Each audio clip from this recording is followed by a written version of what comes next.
Hello mga kabatang Quiapo, January 22 episode summary.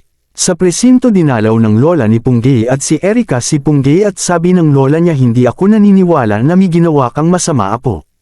At sinabi din ni Dimple na maraming salamat ate at sinabi ni Chona na wala naman silang ebidensya na tinulungan mo si Tanggol.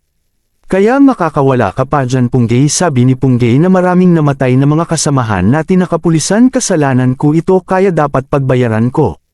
Pero naniniwala ako sa ipinaglalaban ni Tanggol at siya ang makakapagpabago ng Maynila at sinabi niya sa lola niya at kay Dimple na lumayo na kayo dito at magpakalayo-layo muna kayo. Sa bahay nila Ben ay maagang nagising sila Tanggol at sinabi nila kay Ben na aalis na muna kami, aabangan namin si Mayor sa City Hall at umalis na sila. Sa City Hall naman ay maraming nagro-alay at ang sinisigaw ay Guerrero patalsikan sa pwesto at dumating ang mga humaliktad na mga congressman at congresswoman. At sinabi nila kay Congressman Leo na handa na kami sumama at sabihin lahat ng baho ng mga Guerrero.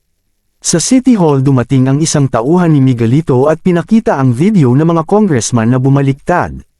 At pinanood din ni Jackie at sinabi ng isang congressman sa video tama na ang pagpapahirap sa Maynila, Guerrero patalsikan sa pwesto. Nagalit Miguelito at sinabi na Sandy pag naayos natin ito ayokong may maging pwesto yang mga balimbing na yan. At dumating si Attorney Concepcion at sinabi ni Miguelito na what you are waiting for, I am sorry Mayor, malakas ang laban ni Tanggol na manalo.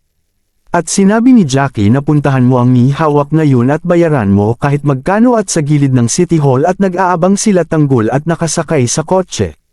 Abangan bukas ituturo ba ni Ben kung asan sila Tanggol. Salamat sa panunood, like and share para sa update, salamat.